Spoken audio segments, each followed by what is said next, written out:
The recent observations on phytate as an anti-carcinogen have support from population-based studies which show lower incidence of cancer in populations consuming vegetarian-type diets. Because phytate is found in beans, grains, nuts, and seeds, the average daily intake of phytate in vegetarian diets is about twice that of those eating mixed diets of plant and animal foods. Dietary phytate has been reported to prevent kidney stone formation, protect against diabetes, dental cavities, heart disease, as well as against a variety of cancers. Do all these potentially beneficial effects sound too good to be true? I mean, are there other examples of compounds made by plants that can have benefits across multiple diseases? Yes, aspirin, for example, which is actually found throughout the plant kingdom, and may also account for some plant-based benefits. But of all the things phytates can do, the anti-cancer activity of phytic acid, also known as phytate, also known as IP6 or inositol hexaphosphate, is considered one of the most important beneficial activities. Dietary phytates are quickly absorbed from the digestive tract and rapidly taken up by cancer cells throughout the body, and has been shown to inhibit the growth of all tested cancerous cell lines. Phytates have been shown to inhibit the growth of human leukemia cells, colon cancer cells, both estrogen receptor positive and negative breast cancer cells, voice box cancer, cervical cancer, prostate cancer, liver tumors, pancreatic, melanoma, and muscle cancers, all at the same time not affecting normal cells. Right?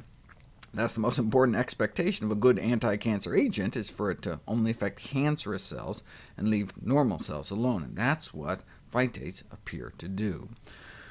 Leukemia cells taken from cancer patients are killed by phytates. Normal bone marrow cells, however, are spared, which may explain why bean extract kill off colon cancer cells, but seem to leave normal colon cells alone.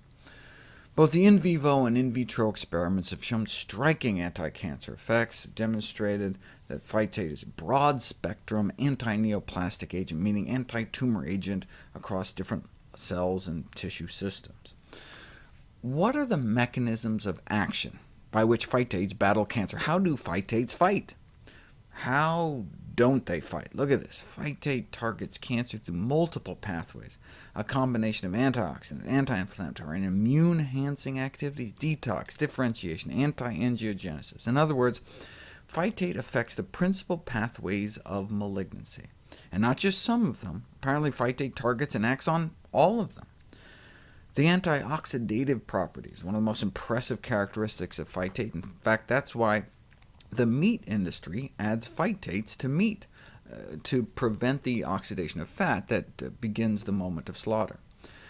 Besides affecting tumor cells directly, phytates can act on our immune functions by augmenting natural killer cell activity, the cells in our body that hunt down and dispose of cancer cells, as well as neutrophils, which help form our first line of defense, and then starving tumors as more of a last line of defense.